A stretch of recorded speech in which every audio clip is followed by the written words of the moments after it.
If the ocean and a drop are the same water, then why do we fear drowning in life? A powerful king once invited Adi Shankaracharya to his court. He was curious but skeptical of non-duality.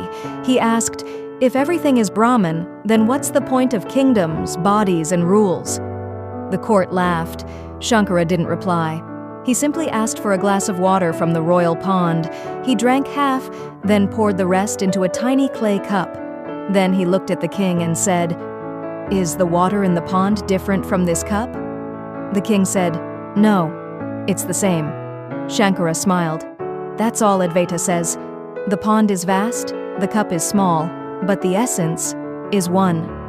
Your kingdom, my robe, that beggar's bowl, all are forms, but the substance is unchanging." The king stood in silence, as if he had never really tasted water before. Moral? You are not the cup. You are the water, always free, always full. If this shifted your vision, comment, "Aham Brahmasmi." What if I told you the snake you fear isn't real? Adi Shankaracharya once used this illusion to explain a truth that can free your mind forever. One evening, Shankara and his disciples were walking through a forest. Suddenly, one of them screamed, "Snake! A huge cobra on the path!" Everyone froze, but Shankara kept walking. He looked at the snake, bent down, and picked it up. It was just a coiled rope. Everyone gasped, and Shankara smiled. "This," he said, "is how Maya works. We project fear, pain, and separation, where there is none. Just like a rope becomes a snake in the dark, this world appears dual until knowledge reveals it's one." He added, "You are not your body, you are not your mind, you are the rope, not the imagined snake." Silence followed, and in that moment, a disciple whispered, "I saw it. There was never a snake." Moral? Fear ends where understanding begins. Advaita is not belief, it's seeing clearly. If this untied your mind, comment, "I am that." What happens when a monk pours water on fire and it becomes worship?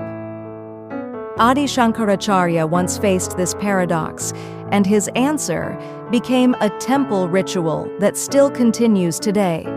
In the Himalayas, Shankaracharya reached Badrinath, a temple dedicated to Lord Vishnu, sitting in deep meditation. But there was a problem. The idol was placed beside the Alaknanda River, and it was freezing cold. Priests said, "It's impossible to perform abhishekam, water offering. The water turns to ice." The traditions demanded water, but logic said no. So what did Shankaracharya do? He meditated deeply and then declared, "Worship should melt the heart, not freeze the ritual."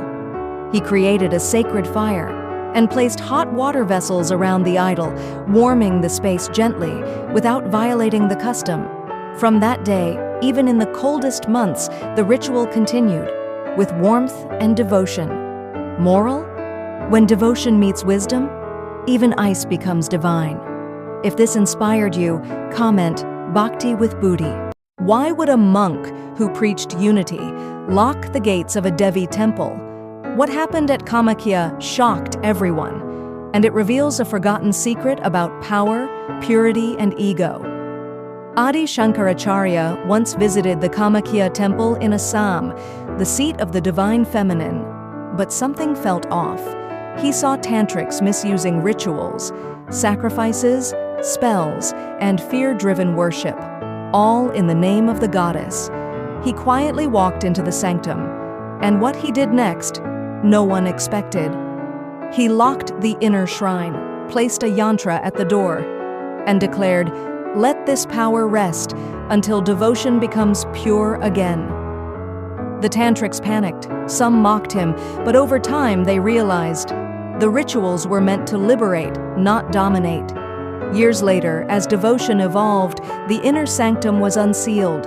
But Shankaracharya's tantric seal remains, a reminder that power without purity becomes poison. Moral?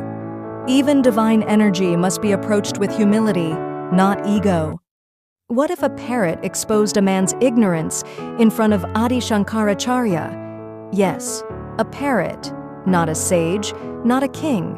Shankaracharya once visited a scholar who was praised across the land. His house was filled with palm leaf scriptures, scrolls, and Sanskrit hymns. The man greeted him with pride. "I've memorized all the Vedas, ask me anything."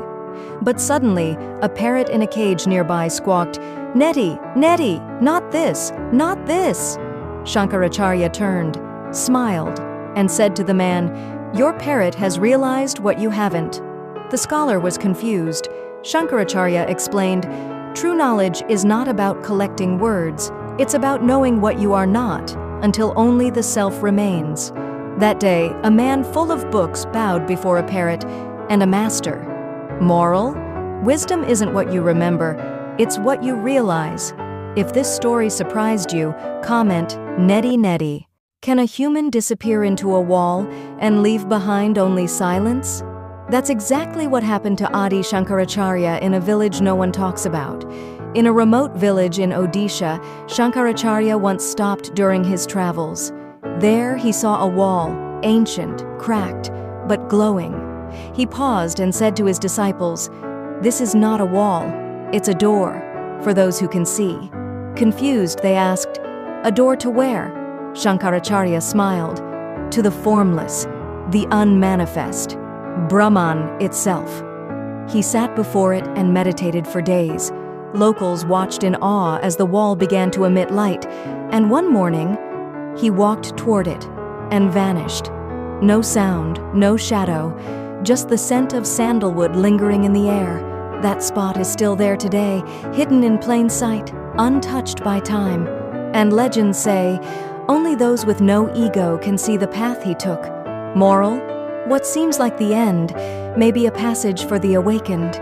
If this amazed you, comment, "Walls are not always walls." Can a saint renounce the world and still keep his mother's dying wish? Adi Shankaracharya did, and what happened still moves hearts centuries later. At the age of 8, Shankara wanted to become a monk, but his mother, Aryamba, refused.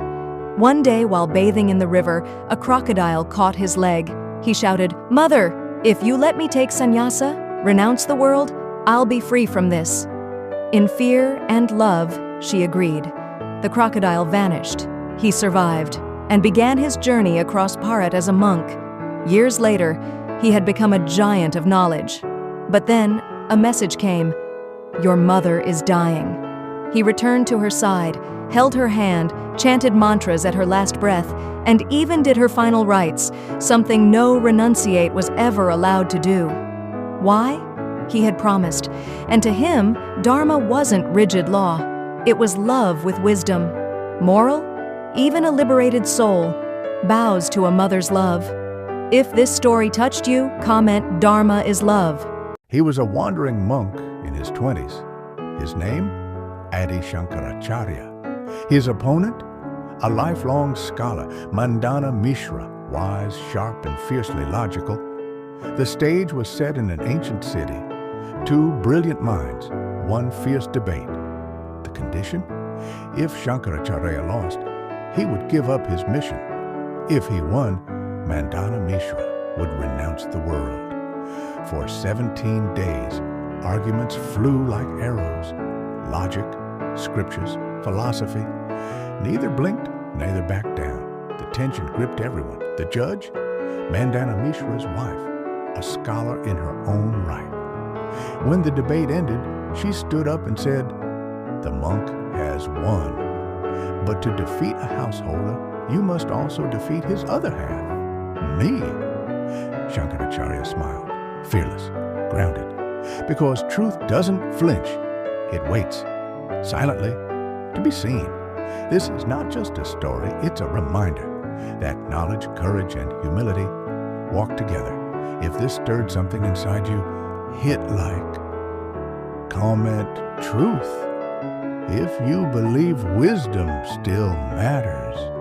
What if I told you Adi Shankaracharya once left his body and entered another man's body to keep a promise? Sounds impossible? Wait till you hear this. Shankaracharya once lost a debate to a queen. She asked, "You speak of life, but do you know love, marriage, desire?" He paused. She was right. He had mastered the scriptures, but never lived a householder's life. To keep his word, he did the unthinkable. He left his body and entered the dying body of a king lying in a faraway palace. He lived for days as that king, experiencing love, luxury, temptation, but untouched inside. When the time came, he left the king's body, returned to his own, and completed the debate with flawless answers. Moral? True mastery isn't avoiding life, it's remaining free in the middle of it. To conquer the world, first conquer yourself. If this blew your mind, comment "Master Within."